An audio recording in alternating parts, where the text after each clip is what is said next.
નમસ્કાર વિદ્યાર્થી મિત્રો, Galaxy school of science Vadgam આજના લેક્ચરમાં આપનું હાર્દિક સ્વાગત કરે છે. આજે આપણે લેક્ચર નંબર 10 ભણવા જઈ રહ્યા છીએ. લાસ્ટ ટાઈમ આપણે આયનનો તેના ઓક્સાઇડમાંથી નિષ્કર્ષણ આ પ્રશ્ન આપણે અધૂરો રાખ્યો હતો. જુદા જુદા તાપમાનના ગાળાના અંદર જે ઓક્સાઇડનું રિડક્શન થતું હતું એની આપણે વાત કરી હતી. આજે આપણે આ પ્રશ્ન અધૂરો છે આ પૂરો કરવા જઈ રહ્યા છીએ. તો આ ગ્રાફ સમજવાનો છે.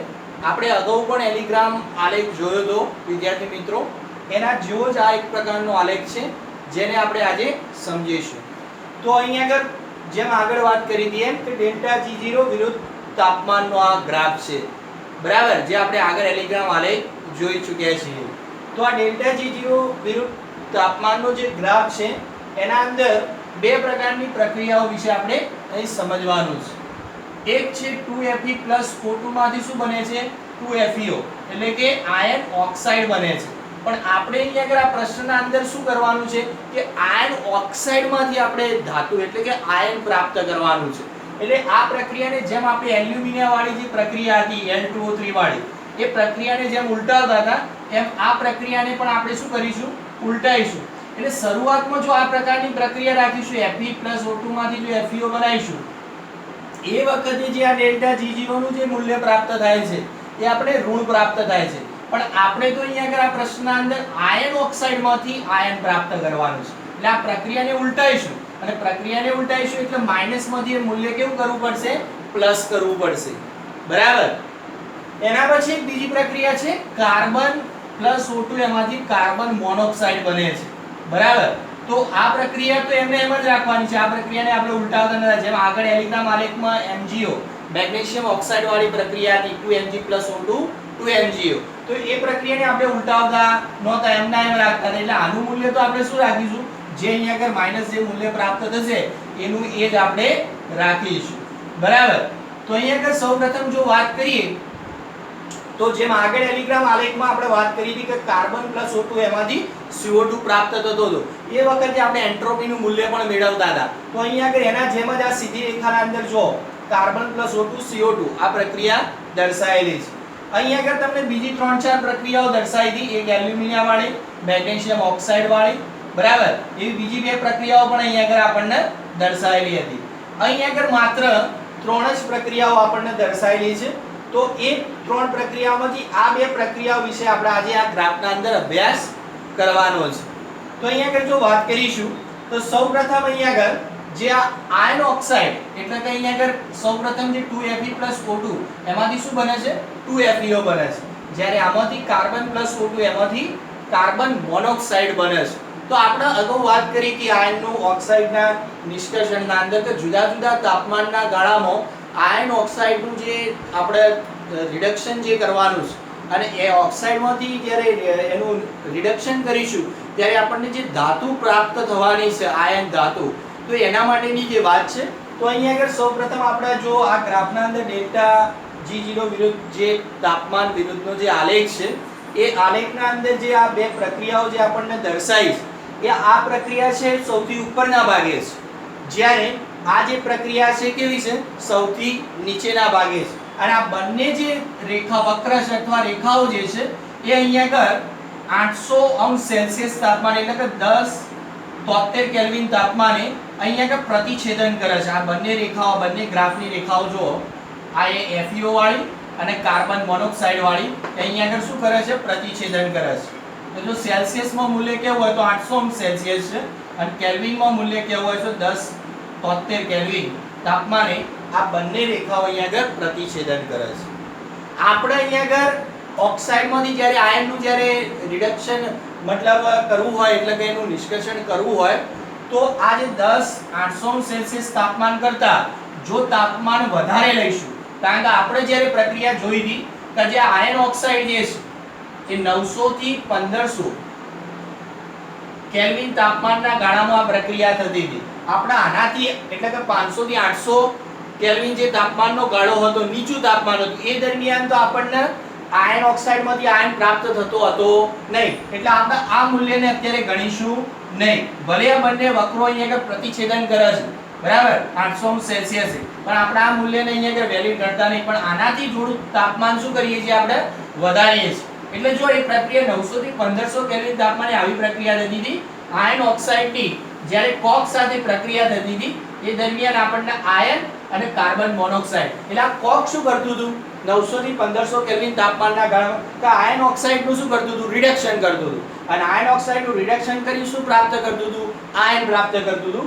જ્યારે આ કોક એ એનું પોતાનું શું કરતું હતું ઓક્સિડેશન કરતું હતું, કાર્બનમાંથી કાર્બન મોનોક્સાઇડ બનાવતું હતું. એટલે ભલે આ બંને વક્ર જે છે બંને જે પ્રક્રિયાઓ અહીંયા આગળ આટલા તાપમાને અહીંયા આગળ પ્રતિછેદન કરે છે, છતાં આપણે ડોટ લાઈન થી દર્શાવ્યું છે. જો આનાથી વધુ તાપમાને એટલે જો જોવા દઈએ કે આપણો જે સમયગાળો હતો 900 થી 1500, એટલે આપણે અહીંયા આગળ 1400 સેલ્સિયસ તાપમાને જોઈએ, બરાબર. અને કેલ્વિનમાં મૂલ્ય કેવું હોય તો 1673 કેલ્વિન. તો એ તાપમાને જો જોવા જઈએ તો અહીં આગળ આપણને જે પ્રક્રિયા પ્રાપ્ત થાય છે, બંને જે પ્રક્રિયાઓ એ બંને પ્રક્રિયાઓ માટેના આપણને જે મૂલ્ય છે તાપમાન સાથેના ડેલ્ટા જી ના જે મૂલ્યો છે એ આપણને ચોક્કસ પ્રાપ્ત થતા હોય છે.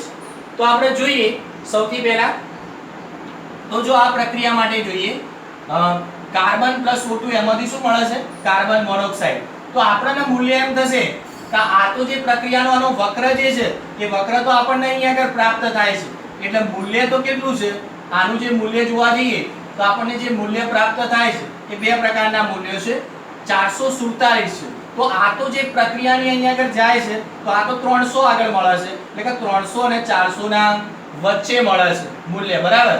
તો આપણે એ મૂલ્ય લખીશું નહીં, કારણ કે આ તો આપણને શું છે કે અહીંથી તાપમાન વધારીએ છીએ અને વધારીએ છીએ એટલે જે આપણને આ લાઈન મળે છે, જો આ પ્રક્રિયાની અહીંયા આગળ લાઈન મળે છે, જે મૂલ્ય આપણે શું લઈશું આના માટે -447. આ એપ્રોક્સિમેટલી ધારી લીધેલું મૂલ્ય છે, બરાબર. તો આ પ્રક્રિયા માટે મૂલ્ય કેટલું મળે છે 447, અને ડેલ્ટા G0 છે એટલે મૂલ્ય માઈનસમાં મળશે.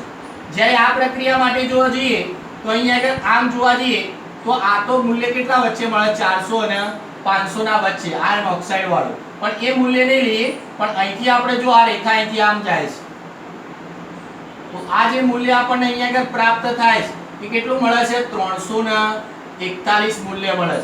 જ્યારે આ પ્રક્રિયા માટે મૂલ્ય કેટલું મળે છે 447. તો આ બંને પ્રક્રિયાને જો આપણે સરખાઈએ એટલે જો અહીંયા આગળ 2Fe વત્તા O2 તો 2FeO મળે છે, બરાબર. અને એના માટે આપણને મૂલ્ય કેટલું મળે છે માઈનસ, પણ આપણે આ પ્રક્રિયાને શું કરીએ છીએ ઉલટાઈ રહીએ છીએ. આ પ્રક્રિયાને ઉલટાઈશું એટલે આ પ્રકારે પ્રક્રિયા થઈ જશે. આ 2FeO માંથી આપણે શું મેળવીએ છીએ 2Fe O2. એટલે અહીંયા આગળ જે આ પ્રક્રિયા છે આ મૂલ્ય જે આપણને મળે છે 341, અહીંયા આગળ આપણે જો આ લાઈન દોરી, બરાબર, એ મૂલ્ય માઈનસ માંથી કેવું થઈ જાય પ્લસ થઈ જાય, એટલે +341 કિલોજૂલ મોલ, બરાબર. હવે બીજી પ્રક્રિયા કાર્બન + O2 એમાંથી મોનોક્સાઇડ બને છે, એના માટે લઈ લઈએ એટલે પ્રક્રિયા એમની જેમ રાખીએ છીએ. કાર્બન + O2 એમાંથી કાર્બન મોનોક્સાઇડ મળે છે, એ દરમિયાન મળતું જે મૂલ્ય છે એ કેટલું મળે છે -447 કિલોજૂલ મોલ ઇન્વર્સ, બરાબર. આ બંને પ્રક્રિયાઓને આપણે શું કરીએ છીએ હવે સરખાઈએ છીએ, સરવાળો કરીએ છીએ, એટલે આપણને જે મૂલ્ય મળે છે જેનું મોટું મૂલ્ય હશે એની નિશાની આવશે. હવે 447 341 એટલે આપણને મૂલ્ય મળે છે 106 કિલોજૂલ મોલ ઇન્વર્સ. હવે અહીંયા આગળ આપણે પ્રક્રિયા લખીશું 2FeO, અહીં ઓક્સિજન ઉડી જશે, FeO + 2 કાર્બન, એટલે એમાંથી શું બને છે 2Fe + 2CO, બરાબર. પણ અહીંયા આગળ તો 2 મોલ માટે આપણને 2 મોલ Fe મળે છે, આપણે તો વાત કોની કરવાની છે 1 મોલ Fe ની, એટલે આનું મૂલ્ય 106/2, એટલે આપણને કેટલું મૂલ્ય મળશે 1 મોલ Fe માટે -53 કિલોજૂલ મોલ ઇન્વર્સ. તો આપણને આ ગ્રાફના આધારે આ બંને પ્રક્રિયાનો જ્યારે સરવાળો કર્યો સરખાઈ ત્યારે આપણને અહીંયા આગળ ચોક્કસ મૂલ્ય મળી જાય છે -53 કિલોજૂલ મોલ ઇન્વર્સ, બરાબર. તો આ ગ્રાફની આપણે આ માહિતી મેળવી. હવે એના ઉપરથી જો વાત કરીએ તો આ જે ગ્રાફના અંદર જે આ ડેલ્ટા R0 કાર્બન માંથી કાર્બન મોનોક્સાઇડ બને છે અને અહીંયા આગળ FeO માંથી શું બને છે Fe મળે છે બરાબર તો અહીંયા આગળ લેસ ધેન શું કર્યું છે FeO Fe એટલે કે આના કરતા આનું મૂલ્ય કેવું છે સૌથી વધારે છે આની સાપેક્ષે આનું મૂલ્ય કેવું છે સૌથી વધારે છે તો આ ગ્રાફની આપણે માહિતી મેળવી હવે પછી એની થોડીક વાત કરી લઈએ આગળ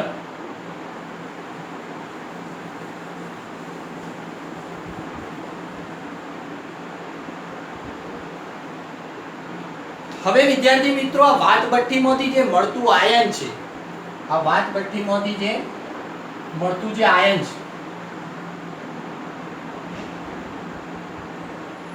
એ 4% કાર્બન અને અલ્પ પ્રમાણમાં જે અશુદ્ધિઓ છે જેમ કે સલ્ફર સિલિકોન ફોસ્ફરસ અને મેંગેનીઝ જેવી અશુદ્ધિઓ ધરાવે છે જેને આપણે કાચું લોખંડ કહીએ છીએ આ જે વાતભઠ્ઠીમાંથી જે મળતું આયન છે એ 4% કાર્બન બીજું અલ્પ પ્રમાણમાં જે અશુદ્ધિઓ ધરાવે સલ્ફર સિલિકોન ફોસ્ફરસ મેંગેનીઝ જેને આપણે શું કહીએ છીએ કાચું લોખંડ પણ કહીએ છીએ અને ભળતર લોખંડ જે છે એ કાચા લોખંડથી અલગ છે હવે જો કાચા લોખંડને બનાવવું હોય તો બનાવવા માટેની એક વાત છે કે વાતભઠ્ઠીની અંદર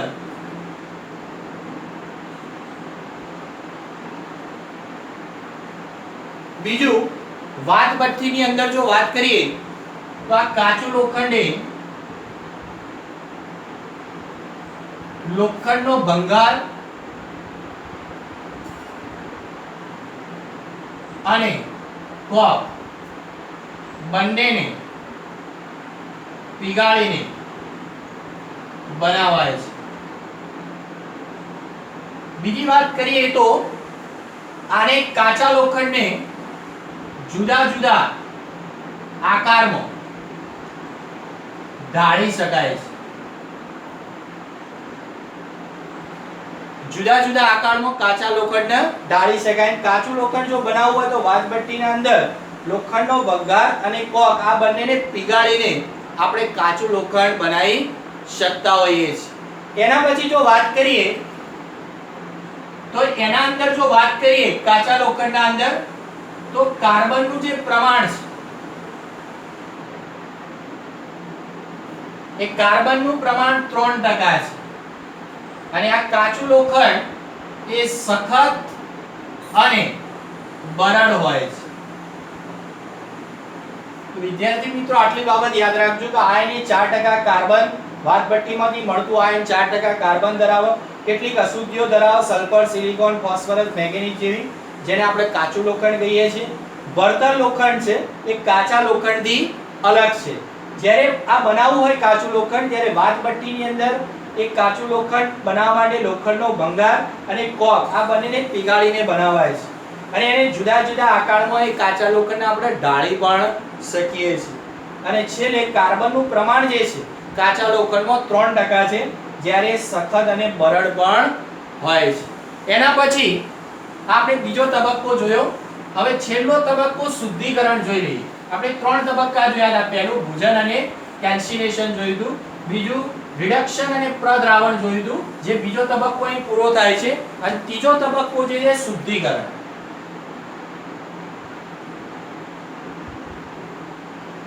જેના અંદર વાત કરીએ તો જે ઘડતર લોખંડ છે અથવા એને બીજું કહેવું હોય તો દબનીય લોખંડ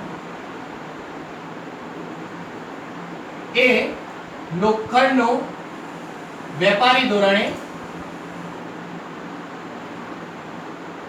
લોખંડનું સૌથી શુદ્ધ સ્વરૂપ છે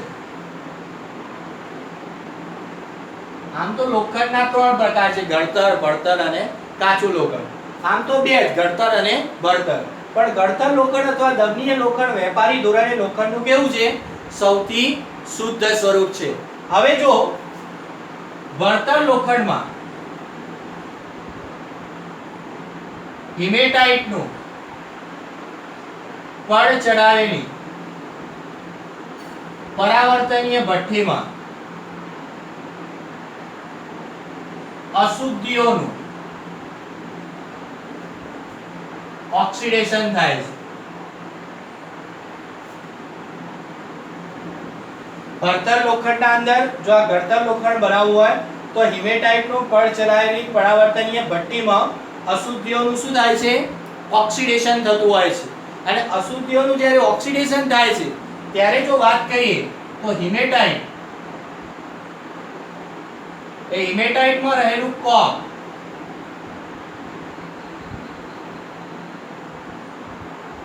એ તેનું આયનમાં રિડક્શન અને કોક તેનું CO માં ઓક્સિડેશન કરે છે. જે આપણે આ પ્રક્રિયા લખીએ છીએ કે Fe2O3 પ્લસ કોક વચ્ચે જ્યારે પ્રક્રિયા થાય છે ત્યારે 2Fe પ્લસ 3CO એટલે કે અહીંયા આગળ જો આ કોક જે છે હિમેટાઇટમાંથી શું કરે છે? એનું રિડક્શન કરી આયન મેળવે છે અને કોક પોતે એનું ઓક્સિડેશન કરીને કાર્બન મોનોક્સાઇડ પ્રાપ્ત કરે છે. બરાબર. એના પછી જો વાત કરીશું આગળ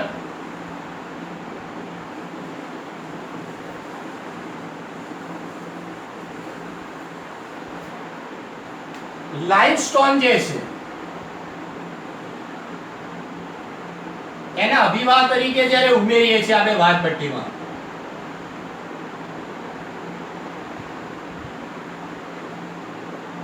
લાઇમસ્ટોન ને જ્યારે અભિવાહ તરીકે આપણે એના અંદર જ્યારે વાદ ભઠ્ઠીના અંદર જ્યારે આપણે અંદર ઉમેરીએ છીએ ત્યારે એ પણ શું કરે છે કે જે સ્લેગ જે છે એ સ્લેગ મુક્ત થાય છે, ધાતુને કાઢી લેવામાં આવે છે અને રોલર પરથી પસાર થતી સ્લેગમાંથી તેને મુક્ત કરવામાં આવે છે. તો વિદ્યાર્થી મિત્રો લાઇમસ્ટોન ને જ્યારે અભિવાહ તરીકે આપણે વાદ ભઠ્ઠીમાં ઉમેરતા હતા આયર્ન ઓક્સાઇડ કોક અને લાઇમસ્ટોન ને ત્યારે એ દરમિયાન સ્લેગ જે છે એ મુક્ત થાય છે, ધાતુને કાઢી લેવામાં આવે છે અને રોલર પરથી જે પસાર થતી સ્લેગમાંથી તેને પણ ધાતુને શું કરવામાં આવે છે? મુક્ત. અને એ દરમિયાન સલ્ફર, સિલિકોન અને ફોસ્ફરસ જેનું શું થાય છે? ઓક્સિડેશન થાય છે.